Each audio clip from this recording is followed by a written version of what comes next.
Warning, remote failure. Self-destruct sequence activated. Please evacuate immediately. This is not a drill. Hi, in my previous video I reviewed this, a 1Q firing system, and it was playing around with one of these that I had a potentially pant changing moment with this. It's a one button remote control that you can buy to go with this system. This is sold by some UK sellers, also it's available on eBay or from China.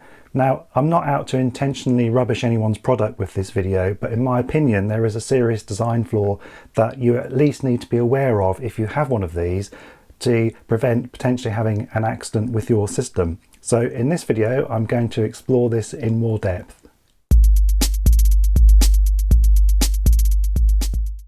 Let's start by having a quick look over the remote control itself to see how it works and understand what happened and why. There's an extendable aerial.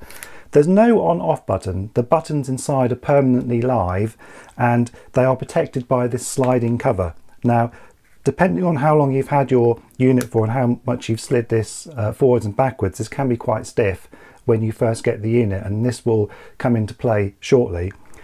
On the back you've got a screw there and you need to unscrew this to get access to the batteries. There's no direct access to the battery compartment. So the idea being that when you're ready to fire your show, you pull this back and there is your button to fire from, and it's quite a big button as you can see. The problem with this remote control hinges on the fact that in order to unlock this sliding cover you have to press down and then slide it back. But there is flex in this cover, and the problem I had was my unit was set up, I pressed this down to pull it back, and as I was pulling it back the flex in the cover was enough that I actually pressed the button to remotely fire my firework when I wasn't intending to. Fortunately in my particular case it was just a novelty item and I was just messing about, but I don't know if you can see from where you are there, but I will put a video clip up on the screen now. So as you can see there, as I'm pressing the cover to pull it back, the button underneath is actually activating. And that's not all. In fact, it's possible, although you have to press reasonably hard, it's possible to press the button without even pulling the cover back, such as the flex in the plastic here. Now, I'm not suggesting that's going to be very easy to do by accident, but if you had this in a pocket with a hard object or something, maybe a back pocket, and you sat down and something was pushing against this, it's possible that might activate it as well. Another thing I've noticed is that if any part of your thumb is protruding above the sliding cover, as you press and pull this back, your thumb will actually brush the button and activate it that way. And I can see that being very easy to do in the dark. You pull this out of your pocket, slide this down, and there you just press the button. So that's another potential issue.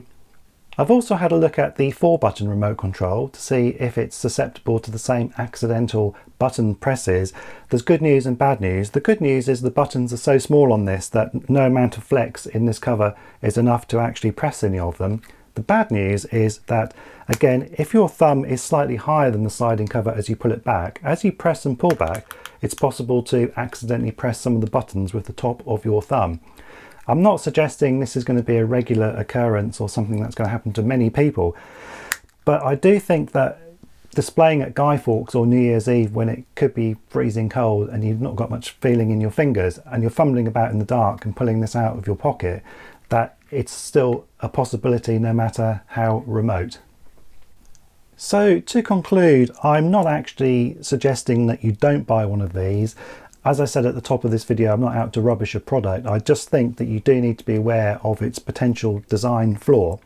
In actual fact, there's a number of compelling reasons why these 1-button remote controls are a good purchase. One thing that springs to mind, and the reason why I bought one, is because in a back garden display you might have a family member or guest of honour who wants to start the display. Think of wedding guests putting the plunger down. At home you could have someone pressing the big red button to start your display. So there are good reasons to buy one of these. However, if you do buy one, or if you've got one, please be very, very careful. My advice would be to keep your firing system powered off, slide the cover back, then power your system on, being careful not to press the button obviously after that point until you're ready.